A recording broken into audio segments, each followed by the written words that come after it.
Existe uma constatação que nenhum pai quer admitir, mas que, invariavelmente, todos nós vivenciamos.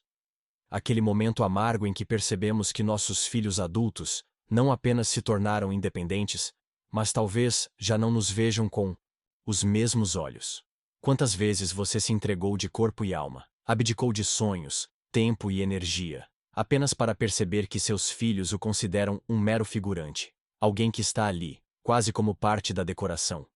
E o que mais machuca é a dúvida.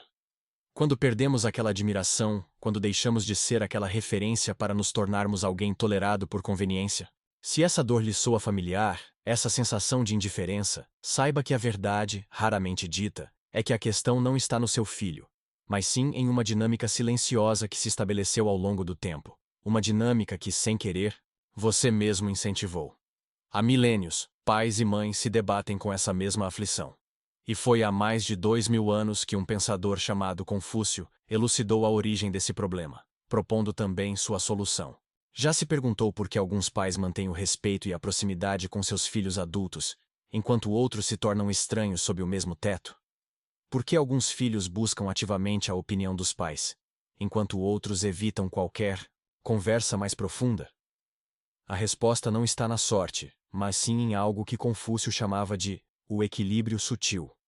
E quando você finalmente entende e aplica esse princípio, tudo muda.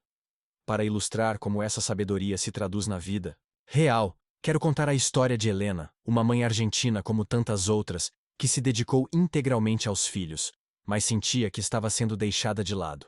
Em San Telmo, Buenos Aires, Helena preparava empanadas seguindo a tradição de sua mãe, sonhando em um dia ensinar a receita para sua neta. Mas enquanto amassava a massa e preparava o recheio, a solidão, uma velha conhecida, lhe apertava o coração. Seus dois filhos, Mateo, de 26 anos, e Sofia, de 28, ainda moravam com ela. Mateo, imerso em seu trabalho em uma agência de marketing digital, vivia conectado ao computador. Sofia, professora, passava as tardes trancada no quarto, preparando aulas ou ao telefone com as amigas. Helena se recordava com carinho dos tempos em que os filhos corriam para recebê-la, disputando um lugar ao seu lado durante o jantar e pedindo histórias para dormir. Agora, as refeições eram silenciosas, cada um concentrado em seu celular. Naquela tarde, enquanto o cheiro das empanadas perfumava a cozinha, Helena tomou uma decisão que mudaria tudo. Mas para entender a importância desse momento, preciso voltar 3 dias. Helena havia dedicado toda a manhã de sábado a preparar um churrasco para comemorar o aniversário de Mateo. Convidou os amigos dele, enfeitou o quintal, comprou o vinho que ele mais gostava. Na hora da festa, Mateo apareceu por alguns minutos, cumprimentou os convidados, comeu depressa e se desculpou, alegando compromissos inadiáveis. Helena ficou ali, cercada pelos amigos do filho, disfarçando a tristeza que a invadia. Não era a primeira vez que isso acontecia. Era sempre assim. Ela se doando, eles recebendo. Ela se esforçando, ele se ausentando. Naquela noite, enquanto lavava a louça e guardava a comida que havia sobrado, Helena se viu refletida na janela da cozinha. Uma mulher de 52 anos que dedicara os últimos 25 anos de sua vida à maternidade e que agora se sentia invisível. Foi então que se lembrou de um conselho da avó, algo que, na época, não havia compreendido por completo. Minha neta, o verdadeiro amor não é dar tudo, mas sim ensinar a dar valor ao que se recebe. Sua avó, uma mulher à frente do seu tempo, encontrava nos textos de filosofia oriental, especialmente nos ensinamentos de Confúcio, respostas para educar os filhos com dignidade e respeito mútuo. Helena preparou um mate e se sentou na sala. Pela primeira vez em anos, ela se permitiu pensar em si mesma. Quando foi a última vez que fez algo unicamente para o seu próprio prazer? Quando foi a última vez que disse não a um pedido dos filhos? A resposta a surpreendeu. Não conseguia se lembrar.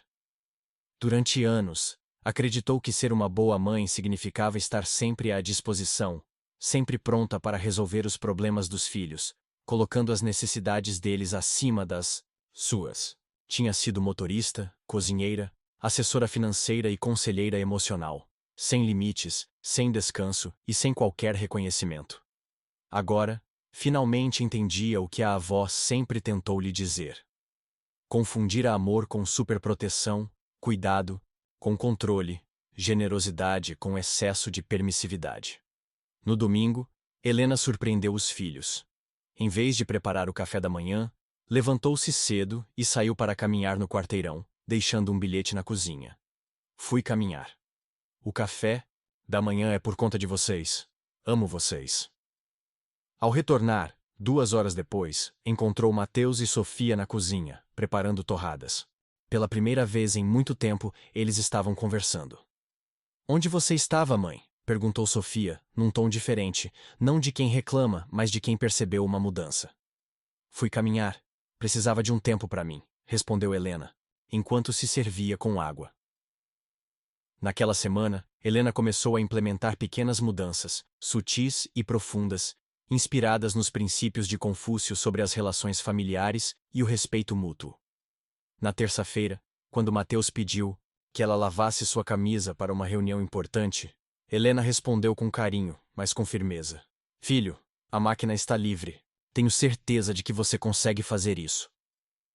Na quarta-feira, Sofia encontrou um bilhete. Tem ingredientes na geladeira. Confio na sua criatividade para o jantar. Estarei lendo no meu quarto. Se você se identificou com a história de Helena e quer resgatar o respeito e a harmonia em casa, junte-se a nós. Acompanhe nossas dicas para transformar a dinâmica familiar. Compartilhe este relato com outros pais que possam estar passando por situações semelhantes e deixe seu comentário contando suas experiências e dúvidas. Sua participação é importante para enriquecer nossa conversa e nos ajudar a criar conteúdos cada vez mais relevantes. Helena, sem perceber, havia começado a aplicar um dos princípios mais importantes de Confúcio. O respeito por si mesmo é a base do respeito que os outros podem ter por você. Ela finalmente entendeu que educar não termina quando os filhos fazem 18 anos, mas continua através do exemplo e de limites saudáveis. Os primeiros dias foram, sem dúvida, estranhos. Seus filhos não estavam entendendo o que estava acontecendo, afinal, estavam acostumados a uma mãe que adivinhava suas necessidades, que resolvia seus problemas antes mesmo que eles percebessem que os tinham. Mas algo maravilhoso começou a acontecer. Sem a ajuda constante de Helena, Mateus e Sofia começaram a mostrar mais responsabilidade. Começaram a se planejar, se organizar e se comunicar melhor. E, o mais importante, começaram a valorizar de verdade os momentos em que Helena escolhia fazer algo especial por eles. Naquela sexta-feira, Helena fez empanadas. Mas desta vez, não era por obrigação ou costume. Era porque ela queria, porque havia escolhido fazer. Quando seus filhos chegaram em casa e sentiram aquele cheiro bom, algo estava diferente no ar. Em vez de simplesmente esperar que o jantar estivesse pronto, Mateus foi até a cozinha e perguntou: Precisa de ajuda, mãe? Sofia, por sua vez, pôs a mesa sem que ninguém pedisse. Durante o jantar, pela primeira vez em meses, os celulares foram deixados de lado e a conversa fluiu solta. Falaram dos projetos de Mateus, dos desafios de Sofia na escola e dos planos de Helena de fazer aulas de tango aos sábados de manhã. Aulas de tango? Perguntou Sofia surpresa. Sim, respondeu Helena com um sorriso. Há 30 anos que penso nisso, e agora me parece o momento ideal para começar. Naquela noite, enquanto lavavam a louça juntos, Mateus surpreendeu Helena com um comentário. Mãe, não sei o que aconteceu essa semana, mas você parece mais feliz. Estou gostando de te ver assim. Helena percebeu que havia resgatado algo que perdera sem perceber: a sua individualidade. Por anos, havia sido a mãe de Mateus e Sofia. Agora, voltava a ser Helena, uma mulher com seus próprios interesses, limites e autoestima. E seus filhos, pela primeira vez em muito tempo, a viam de verdade. Mas o melhor ainda estava por vir. Helena nem imaginava que aquele era apenas o prelúdio de uma transformação muito maior. Uma mudança que não só impactaria sua relação com os filhos, como os ajudaria a se tornarem adultos mais seguros e gratos. 3 semanas depois daquela sexta-feira das empanadas, Helena recebeu um telefonema que atestaria. Era Sofia, aos prantos, ligando da escola. Mãe, preciso que venha aqui. Briguei feio com a diretora por causa do trabalho de literatura. Estou me sentindo humilhada, não consigo resolver isso sozinha. O instinto de Helena foi o de sempre: correr para a escola. Mas algo a deteve. Uma voz interior, talvez a de sua avó, a lembrou. Amar é acreditar na força de quem a gente ama. Helena respirou fundo. Sofia, respire fundo você também. Me conta o que aconteceu, disse Helena da cozinha, sentando-se com calma. Nos 20 minutos seguintes, Helena ouviu tudo sem interromper. Não ofereceu soluções prontas, nem minimizou o sofrimento da filha. Apenas a acompanhou à distância, permitindo que Sofia processasse seus sentimentos. E o que você acha que pode fazer? Perguntou Helena por fim. Não sei. Talvez eu possa pedir uma reunião amanhã, quando estiver mais calma, respondeu Sofia, surpresa com a própria ideia. Me parece uma decisão muito sensata, disse Helena. Tenho certeza de que você vai lidar bem com isso. Naquela tarde, Sofia não chegou em casa arrasada, como tantas vezes acontecia. Pelo contrário, vinha refletindo sobre tudo, amadurecendo a situação. Durante o jantar, compartilhou com Helena e Mateus como havia conduzido a questão na escola. Falou sobre a reunião que havia agendado com a diretora para o dia seguinte, expressando seu nervosismo, mas também o orgulho de ter tomado a iniciativa. Sabe de uma coisa, mãe, disse Sofia, enquanto ajudavam a secar a louça. No começo, fiquei chateada por você não ter vindo correndo para a da escola, mas depois percebi que você fez certo em confiar em mim. Helena sorriu. Sem saber, havia aplicado um dos princípios mais sábios de Confúcio. O bom mestre não dá o peixe, ensina a pescar. E, acima de tudo, acredita na capacidade de seus alunos de aprender. Mas o teste final ainda estava por vir. Um mês depois, Mateus perdeu o emprego. A empresa onde trabalhava precisou reduzir o quadro de funcionários, e ele foi um dos demitidos. Helena soube da notícia ao ouvir uma conversa telefônica dele com um amigo, onde sua voz revelava desespero e medo. A Helena de antes teria se precipitado em oferecer dinheiro, mobilizar todos os seus contatos, resolver o problema na hora. Só que a Helena de agora entendia algo diferente. Os problemas da vida não são obstáculos a serem evitados pelos nossos filhos, mas sim oportunidades para que eles fortaleçam seu caráter. Naquela noite, durante o jantar, a preocupação de Mateus era evidente. Helena esperou, sem pressionar, sem fazer perguntas invasivas. Manteve-se presente, disponível, mas sem se intrometer. Foi o Mateu quem, por fim, quebrou o silêncio. Mãe, fui demitido hoje. Desculpa. Meu filho, respondeu Helena com calma. Como é que você está se sentindo? Apavorado, perdido. Não sei o que fazer, confessou ele. Helena segurou a vontade de dar soluções prontas. Em vez disso, fez uma pergunta que a avó lhe fazia. O que você acha que pode aprender com isto? O Mateu olhou para ela surpreso. Não estava à espera daquela resposta. Sei lá. Talvez que não posso depender só de um salário. Talvez precise de desenvolver outras competências. São reflexões muito importantes, respondeu Helena. Em que área você gostaria de crescer? Nas 2 horas seguintes, mãe e filho tiveram uma conversa mais profunda do que nos últimos anos. O Mateu falou dos sonhos, dos medos, das coisas que sempre quisera experimentar, mas nunca tinha arranjado tempo. Sempre quis criar a minha própria agência de marketing digital, confessou ele. Mas tinha medo de arriscar. E agora? Perguntou Helena. Agora? Bom, acho que não tenho nada a perder.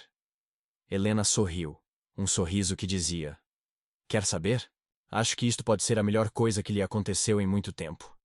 E de facto, nas semanas seguintes, algo de muito bom começou a acontecer. O Mateu mergulhou de cabeça na Minos, o projeto dele, com uma energia que Helena não via há anos. Mas o mais importante era que ele começou a pedir a opinião dela. Não para ela resolver os problemas, mas para ouvir o que ela tinha a dizer. Mãe, o que acha deste logo? Mãe, acha que este preço é justo? Mãe, pode dar uma olhada neste e-mail antes de eu mandar? Pela primeira vez em muito tempo, Helena sentiu-se valorizada. Não pelo que fazia pelos filhos, mas por quem ela era. Uma mulher com experiência, sabedoria e bom senso. A Sofia também começou a mudar, aprendendo com o exemplo de respeito entre a Helena e o Mateu. Começou a aproximar-se da mãe de outra forma, procurando momentos para conversar, não só quando precisava de alguma coisa. Uma tarde, enquanto a Helena preparava o mate no quintal, a Sofia sentou-se ao lado dela, sem razão aparente. Mãe, posso te perguntar uma coisa? Claro, querida. Alguma vez se arrependeu de nos ter tido tão nova?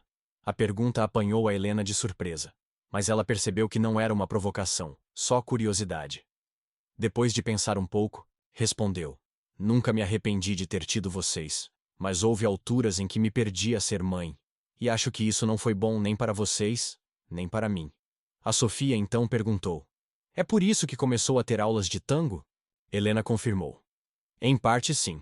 Eu precisava de me lembrar que sou a Helena, não só a mãe do Mateu e da Sofia. A Sofia assentiu, a pensar naquilo. Gosto dessa versão sua, mãe. Parece mais realizada. Aquela conversa mudou tudo na relação entre a Helena e os filhos. Tinham encontrado um novo equilíbrio, baseado no respeito, na autonomia e no amor consciente. 6 meses depois daquela primeira sexta-feira das empanadas, Helena teve uma surpresa que nunca esperava. Era um sábado de manhã, e quando desceu para tomar o pequeno almoço, encontrou a mesa posta, com empanadas acabadas de fazer e um bilhete do Mateu e da Sofia. Para a melhor mãe do mundo, que nos ensinou que o amor também tem limites. Obrigado por nos ajudares a crescer. Helena sentou-se à mesa e chorou. Mas não eram lágrimas de tristeza ou frustração, como tantas que já havia derramado. Eram lágrimas de gratidão. Seus filhos a enxergavam de verdade e a respeitavam não apenas como mãe, mas como indivíduo. Naquela tarde, enquanto os três desfrutavam das empanadas no quintal, Helena ponderou sobre tudo o que aprendera. Ela havia resgatado princípios que sua avó já conhecia, princípios que Confúcio ensinara há mais de 2 milênios. O respeito não se impõe, se conquista. Os limites não afastam, unem. Amar não é dar tudo, mas ensinar a valorizar o que se tem. A melhor herança que podemos deixar aos nossos filhos não é uma vida sem percalços, mas as ferramentas para superá-los. Mãe, disse Mateu, enquanto preparava o chimarrão. Sabe do que mais gostei nestes últimos meses? Do que, meu filho? De finalmente sentir que tenho uma mãe, e não uma faz-tudo. Helena sorriu. Ela havia recuperado algo que acreditava perdido para sempre. A dignidade, em seu papel de mãe. Mas, acima de tudo, havia ajudado seus filhos a se tornarem adultos completos, gratos e responsáveis, não mudando quem era, mas recordando quem havia sido antes de se perder na maternidade sem rédeas. E naquela noite, ao se aprontar para dormir, Helena compreendeu a maior lição de todas. O verdadeiro amor de pai e mãe não consiste em fazer com que os filhos precisem deles para sempre, mas em ajudá-los a serem tão fortes e completos que possam escolher estar por perto por afeto, e não por dependência. Se esta história te tocou de alguma forma e você se identificou com a jornada de Helena, reflita sobre os aspectos da sua relação com seus filhos adultos, nos quais você pode começar a aplicar esses princípios. Não se trata de amar menos, mas de amar de um jeito mais consciente, mais digno e mais equilibrado. Compartilhe neste texto com outros pais que possam se beneficiar desta mensagem. Juntos, podemos construir famílias mais fortes, onde o respeito mútuo floresce e o amor incondicional se torna a base de tudo.